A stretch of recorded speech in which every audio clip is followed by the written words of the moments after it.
Welcome to CISO Insider, Nightfall's chat with Chief Information Security Officers. We host CISOs from different industries to discuss their pathways to the role, the challenges they face in their everyday work, and lessons they can share with anyone aspiring to become a CISO. This podcast brings you into the world of cybersecurity and gives you a window into the most brilliant minds in the business. I'm Chris Martinez. Today on CISO Insider, I'm joined by Lisa Hall, PagerDuty's Head of Information Security. We discuss what diversity in the infosec industry really looks like, not just hiring to meet DEI quotas, but fostering differences to build strengths across the board.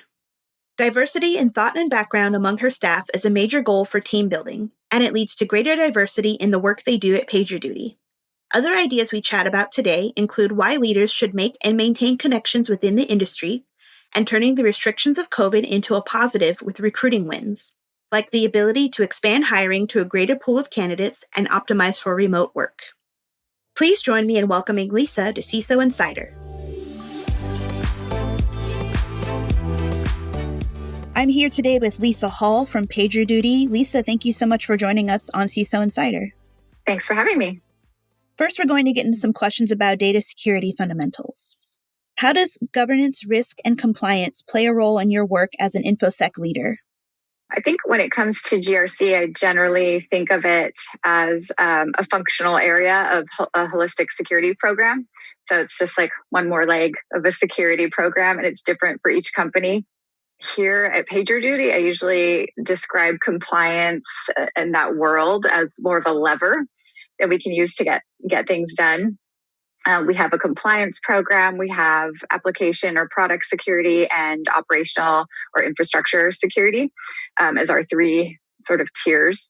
And yeah, they each play a different role in a holistic security program. So sometimes the GRC and compliance can be something that a customer is driving, so customer demand, as we need this compliance thing to prove that we can pass you as a vendor.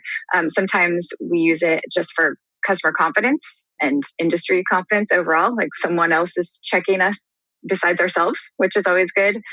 And I also think from my perspective, we use it as sort of it gives you a view of your entire program in places you might not look. So like application security is very specific to working with developers and designing secure code and enabling and scanning and all these things. And the GRC component generally at least gets you to look at everything, like different domains.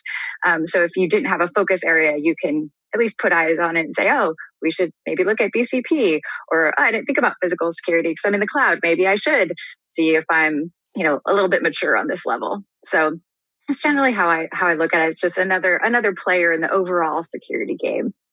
One of the core competencies of PagerDuty is incident response. How do your incident response principles and practices for customers reflect in your internal incident response philosophy or operations? Good question. Yeah, so that's kind of what we do at PagerDuty. I think it actually helps the security team and me as a security leader to have those two things closely aligned. So our security incident response is different than our PagerDuty incident response, but also again, like very closely aligned. It helps that internally employees at PagerDuty understand what incident response is as a concept. It makes the importance of incident response not just a security concept. So if you think of, I think it emphasizes the importance of security education across the company because we have incident commander training, for example, that anyone who's on call at PagerDuty outside of security even goes through training for this. And it's on our website. We've amazing documentation around this. That's something the security team can leverage as well. We have some nuances with security and privacy and some things you don't want to pull everybody into. But we follow a lot of similar practices and performing postmortems. And it really does help make that concept a very digestible idea across the company. And again, it really brings home that once security is sort of part of the company culture, it just helps overall. Yeah, in the first question, you talked a little bit about developer community, and I think that the response you just gave to the second question leads very well into our next question around the developer community and security. How do you strike a balance between fostering innovation and building community-based solutions with strict compliance and security requirements? Yeah, that's a good one. Especially, it feels like there's more regulation every day. So it's like, oh, I thought we were going to spend our time building something cool, and now security is the blocker. But we definitely don't look at it that way. I think you pretty much said it. Like building with innovation, security and development to me is a creative industry. And so by having requirements, it just means we have to be creative and think about how we can build something right the first time. It doesn't mean we can't go fast. It doesn't mean we can't be innovative. In fact, it means we should be even more innovative and think about the choices we're making and being mindful of those choices when we're developing software or solutions. We're really looking at kind of like the risk assessment of that and the impact, and having a security mindset from the beginning as opposed to trying to fix things later. And it actually will make us more competitive and make us more innovative. We will be basically solving problems for other companies as well, right? As an industry. So we're probably not the only company that has, notification services, and we're not the only company that has HIPAA requirements or FedRAMP requirements. So we can solve problems for our future selves and the future of the community. So I think instead of looking at it as there are more regulations and there are hoops to go through and blockers to some degree, but it just makes us think about things differently and more creatively. So you mentioned that security mindset. What does that look like for you in your everyday work at PagerDuty? Yeah, I think, like I said, part of how I imagine security is a creative industry and a creative thought process. Technology in general is just always changing. And I feel like most people, or at least that I'm surrounded with in security, are learners. We're interested in things. We're tinkerers. We want to figure out how things work. And part of that is this creativity. On our team, we have people with very diverse backgrounds. I mean, when I was going to school, there was no security. You couldn't major in security. You could do computer science. It's gone so much further now, and we can definitely be trained in a specific thing, and that's very much needed for certain aspects of the career and the industry. At the same time, I have somebody on my team who has an educational background, who worked in education for a really long time, and I see how she leverages her communication skills and how she's partnered with parents and teachers and different stakeholders and influenced them. And I see that in her work today.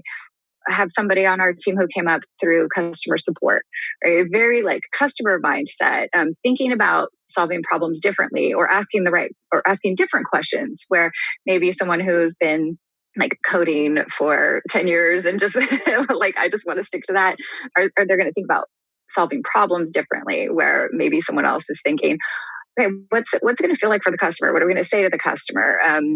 Like, what is that experience? And so I think having that diversity in thought really helps, and kind of circles back to being a creative industry and having that mindset of different inputs are great. We should look at different ways of looking at things and adjust for that depending on what your company needs are, what your team needs are, where you have gaps in talent, all of those things.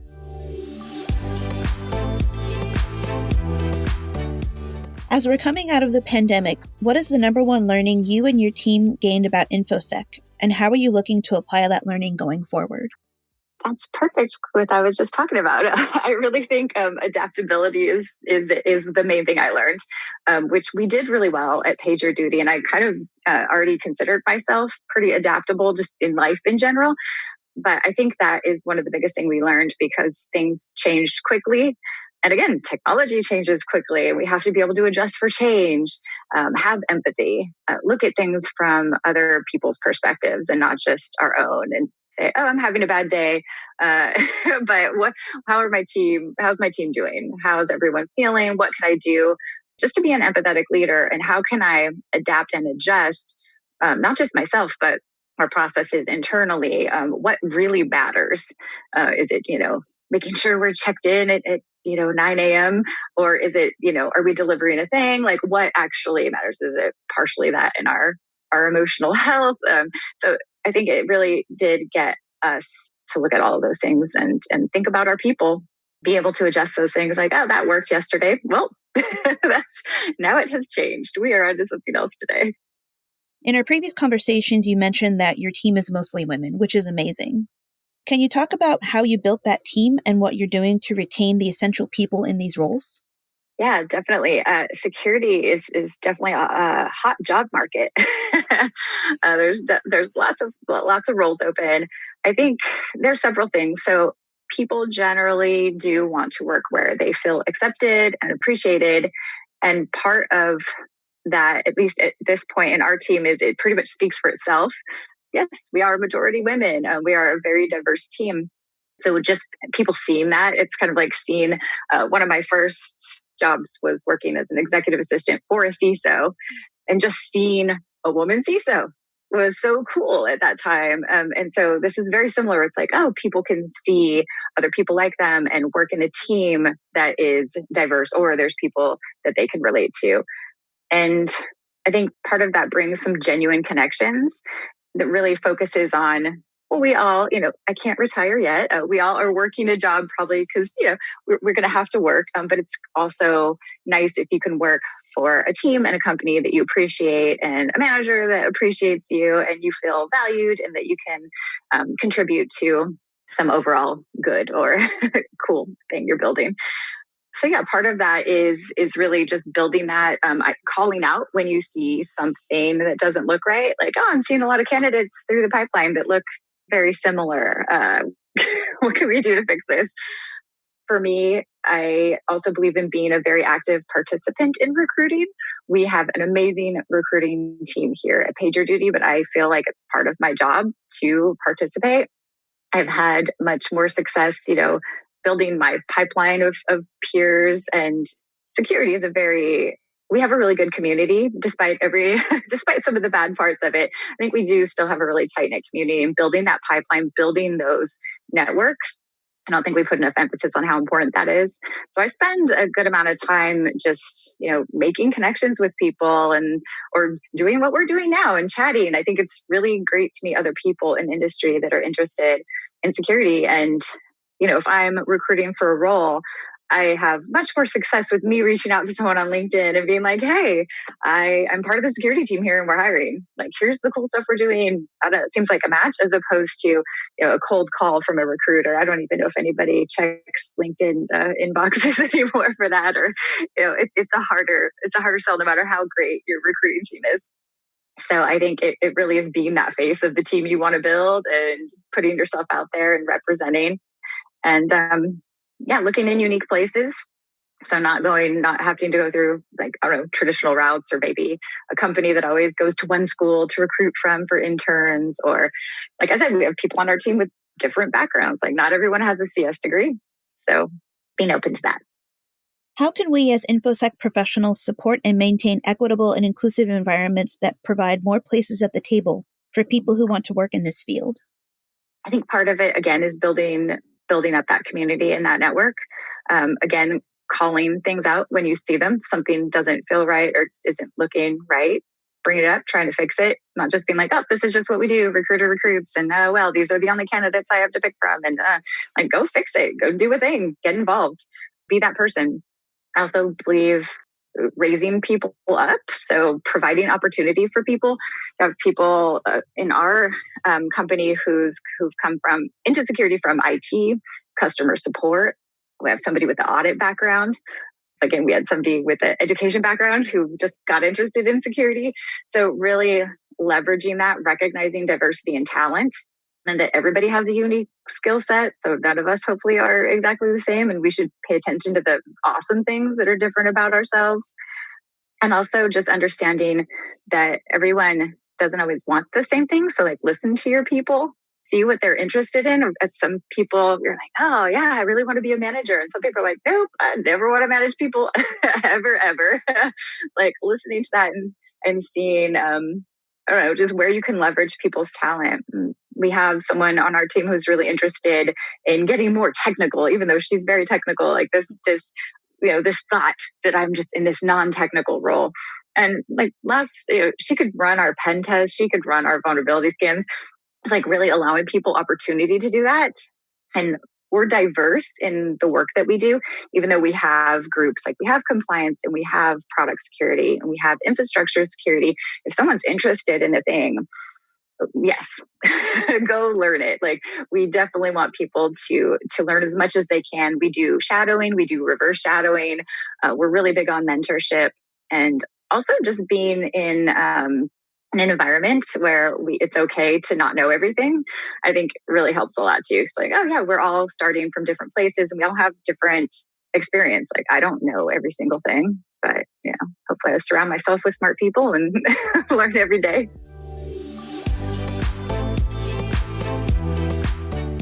We're going to take a brief break and get back to more questions with Lisa Hall from PagerDuty. You're listening to CISO Insider from Nightfall AI.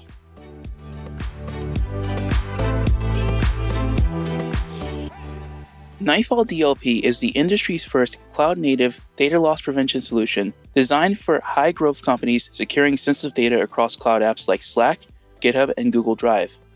Traditional data security solutions are painful to implement, require heavy overhead, and have high false positive rates. Nightfall customers are up and running in minutes with our library of machine learning detectors to protect PII, PHI, and other industry-specific data. Our developer-centric platform allows security teams to configure content inspection as code for customizable data protection. Learn more at cisoinsider.com/nightfallai.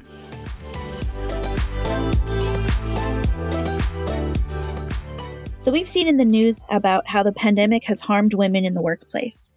Has COVID played a role in how PagerDuty or your team manages DEI for success?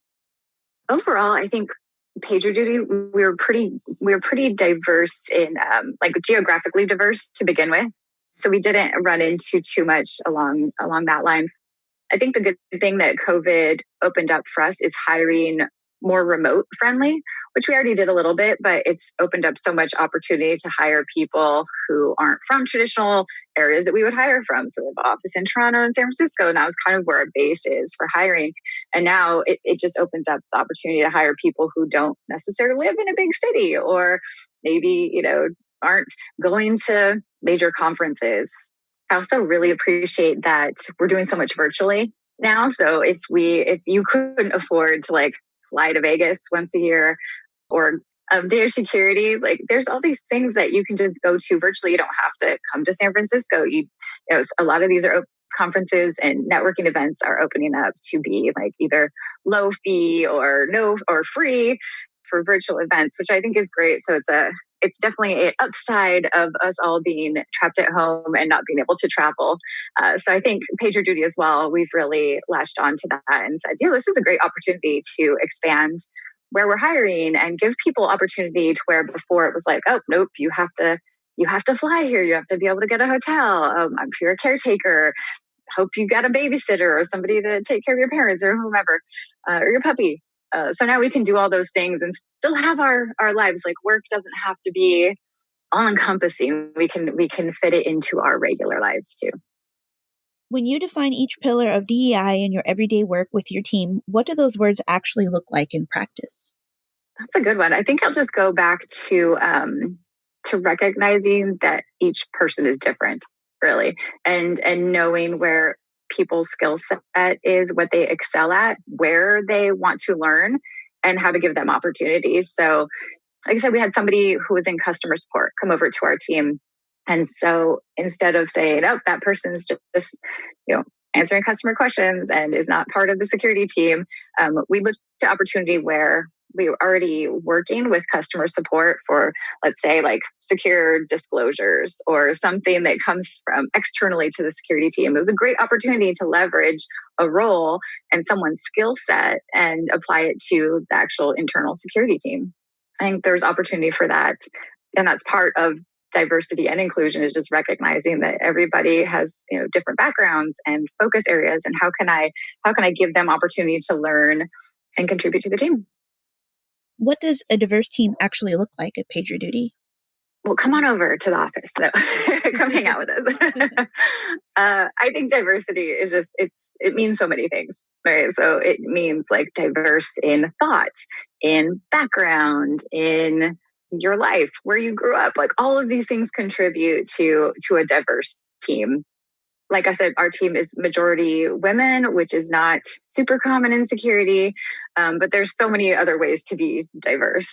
And I think just not getting stuck in one way of thought about it, but being open.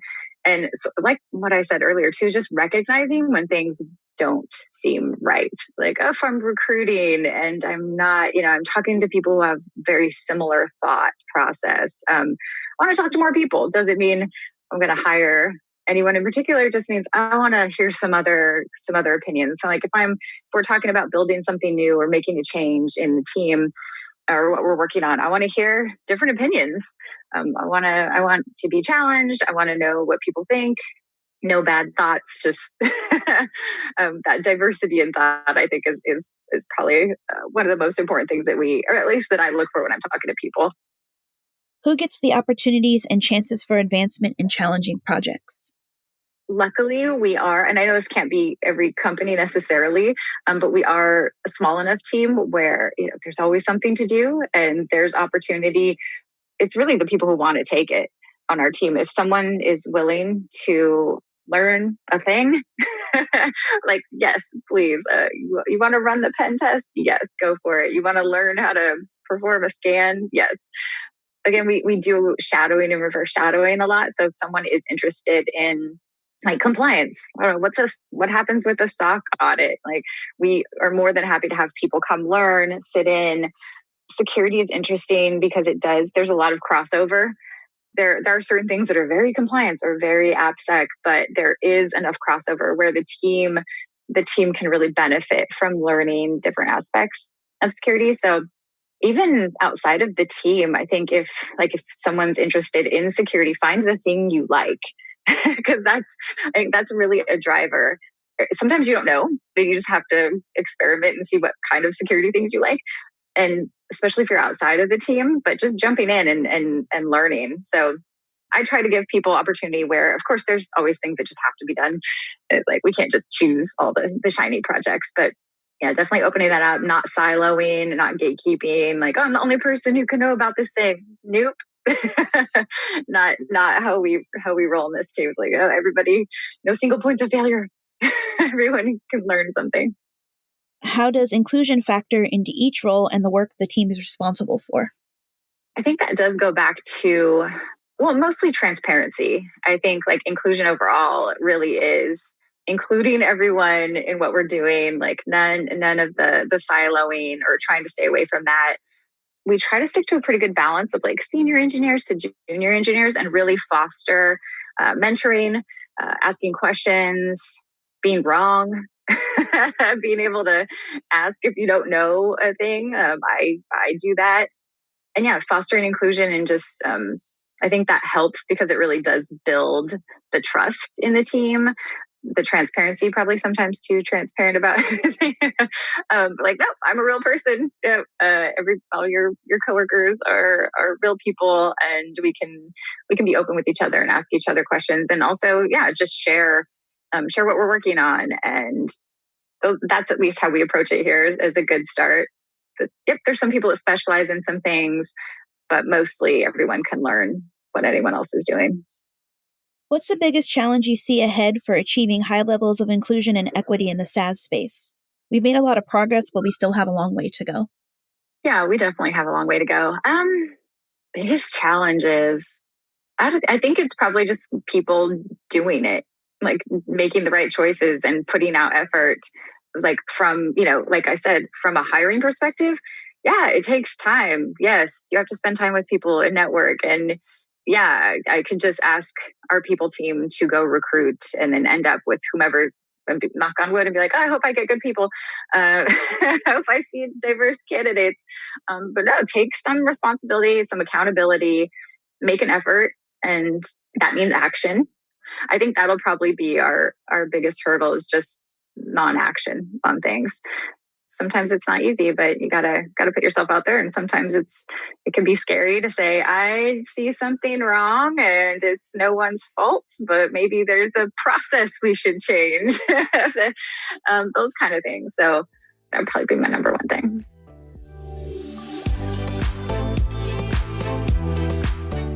And next up, we have our lightning round, which is designed to be rapid-fire answers, but of course you can speak to them at any length you wish. What's one piece of advice you'd give to yourself at the start of your career? I would say be kind to yourself. I think a lot of us are hard on ourselves in general, but definitely, I think I had expectations that I should know everything, or I was being scrutinized because I'm like the woman on the team, or I don't know every single thing about every security thing, or sometimes you get things wrong. So I definitely would say be kind to yourself. Sometimes it's learning where you are in your career. Sometimes it's the company, peers, who knows, right? There's influences outside of your control, and it's okay. We can't all be perfect all the time. What are the top 2 lessons you've learned from your team in the last year? Wow, I love my team. What have I learned from my team? Probably to keep a sense of humor as much as possible. It's been hard for everybody. So I think one thing that my team has taught me is definitely just to try to keep that sense of humor. That sounds kind of dark because it's been COVID, but I find joy where you can find it. And sometimes it's in random places. And probably empathy. I think my team has really, really helped me just realize, like I said, adaptability is so important, especially in the last year and a half. And just emphasizing on that and realizing we work with humans, not robots. What security-oriented conferences and events are best for women, people of color, and LGBTQ plus people to attend? I think there's quite a few. Day of Shecurity was really good. The Diana Initiative, I think, happens during Black Hat times. There's a few. Those are the 2 that pop out in my mind. As far as like conferences, there's lots of groups too. Like WISP is Women in Security and Privacy. Dev Color is a Black engineering group that does amazing things. Gosh, there's so many. Those are my top. Great. And yeah, we'll make sure to add those to the show notes so our listeners can follow those. Awesome. Which podcasts or books have you read lately that you can recommend to our listeners?